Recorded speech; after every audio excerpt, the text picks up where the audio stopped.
вечер од Вашингтон. Ова е ТВ журналот Newsflash на гласот на Америка на македонски, а сум Јане Бојаджиевски.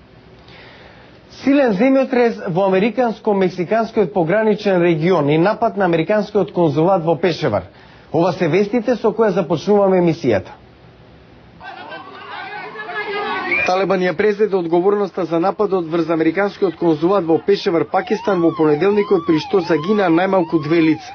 Во соопштение од американската амбасада во Исламабад се вели дека најмалку 2 пакистански стражари биле убиени во координиран напад со огнено оружје, граната и автомобил бомба, додека неколку други биле сериозно повредени.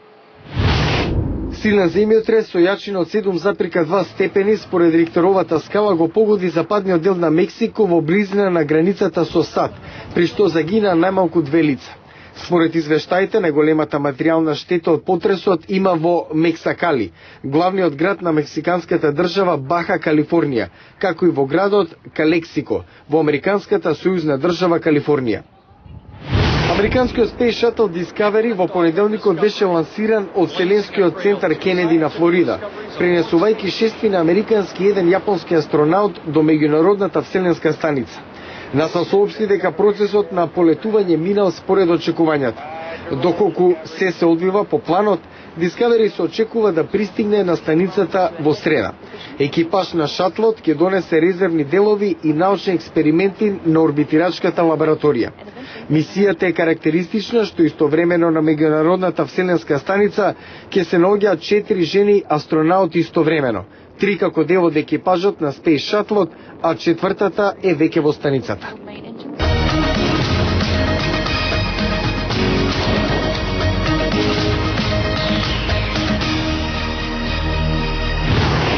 Председателите на Соединетите Американски држави и на Русија во четврток ќе се сретнат во Прага да го подпишат договорот за натамошно намалување на нуклеарните резерви на двете земји.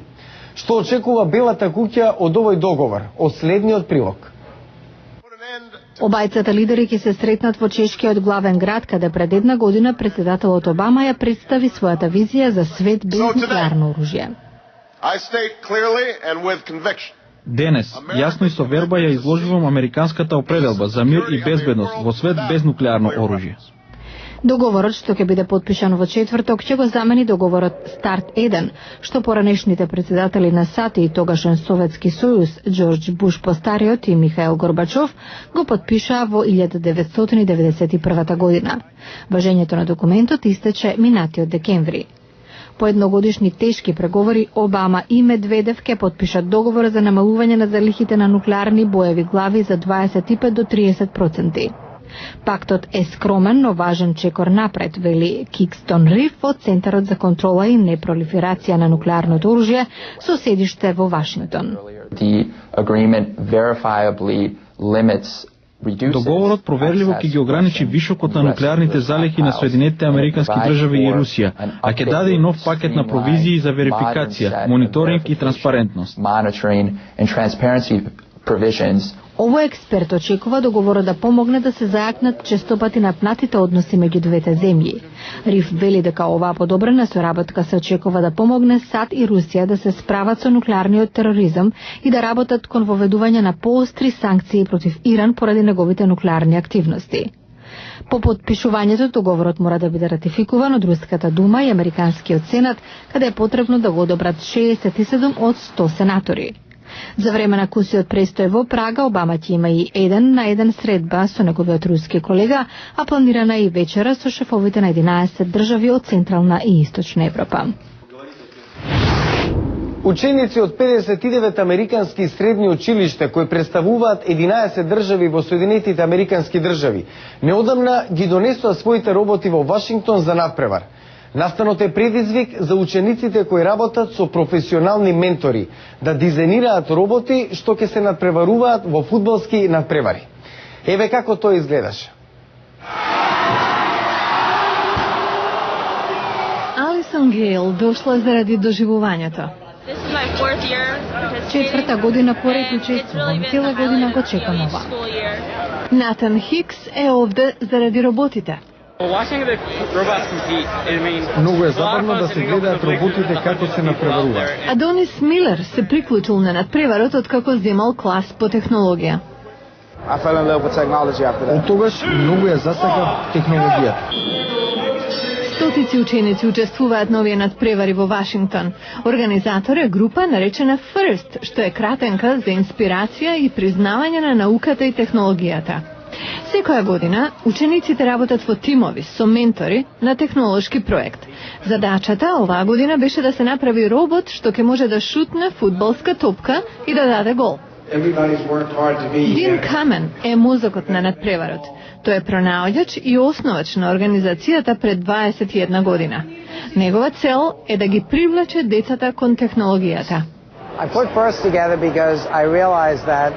основав FIRST, зашто сватив дека како многу други, дека иднината на оваа земја повеќе од кога и да е ќе зависи од техничката експертиза на нашата работна сила.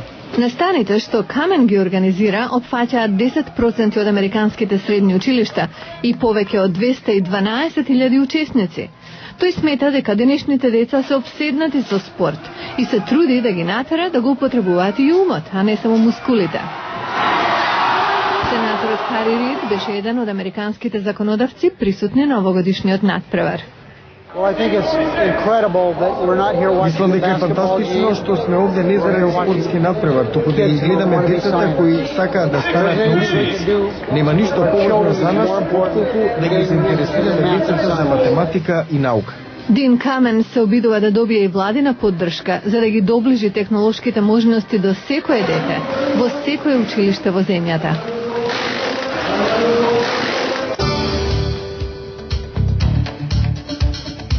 Утре во Newsflash, изложба на музичката група ABBA во Лондон.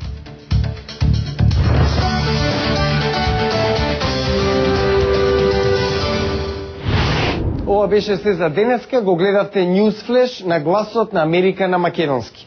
Јас сум Јане Бојаджиевски од студиото во Вашингтон. За најнови содржини посетете нашата веб страница glasnaamerika.com. Пријатна вечер, се гледаме утре.